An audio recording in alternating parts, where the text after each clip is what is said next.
Kumusta mga kawerpa? Welcome po ulit sa ating munting channel.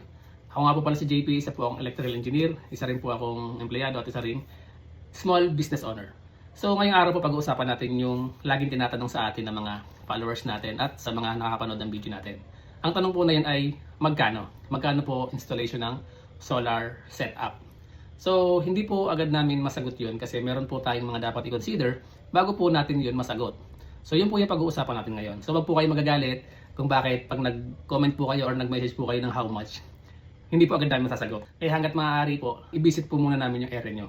Unang-una po, hindi pa po kasi natin alam kung ano ba talaga yung background niyo or yung mga load nyo, mga ganon. So ang pinaka-una po dapat natin gawin talaga is ma-site visit po or ma-survey natin yung area nyo. Unang-una po dyan, kailangan muna nating makita yung lugar nyo kung feasible po ba yan lagyan ng solar panels. Minsan po kasi gustong-gusto natin na magkaroon ng solar panel pero hindi naman po akma yung lugar natin. For example po, hindi naman tayo gaanong nasisikatan ng araw or wala pong masyadong magiging harvest doon sa lugar natin. So, yun po yung isa sa mga tinitingnan natin. So, pangalawa po, kailangan natin tingnan yung monthly billing nyo. Kung magkano po ba yung nakukonsume nyo sa isang buwan. Baka naman po kasi sobrang mura na ng consumption mo tapos magkakabit ka pa ng solar. So, hindi naman po yun practical. So, pangalawa po, kailangan nating malaman kung ano ba yung mga load na nakakabit sa inyong mga bahay. So, para po talaga makita natin ng or ma-assess natin ng maayos. Kasi may mga customer po tayo na gusto nila ito lang yung kasama sa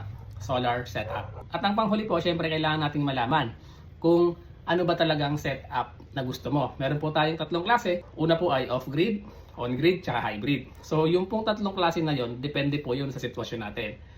Kaya po kailangan talaga nating ma-survey yung area natin at makausap po kayo ng personal para po ma-explain namin sa inyo. For example po, mataas po yung consumption nyo sa gabi. So, nare-recommend po namin yung hybrid. Kasi kakailanganin natin ng storage battery. Kung sa araw naman po malakas kayo gumamit at sa gabi hindi naman po, on-grid lang po. At kung ayaw nyo naman po na magkaroon ng supply sa ating leading supplier ng electricity, eh mag-off-grid po tayo. Oops, nakalimutan ko yung budget po. So, kahit po gaano natin kagusto na magkaroon po ng solar panel at makatipid, kung wala naman po tayong budget, is napakahirap po nun. Kailangan po talaga meron tayong nakaalat na budget. Pero kung nag-i-inquire naman po kayo at nag-iipon kayo for the future na gusto niyo magkaroon ng solar panel, wala naman po problema. Willing naman po kami mag-assess at magbigay po ng suggestion sa inyo para makatulong din po. Open po kami for dialogue para po makatulong din po.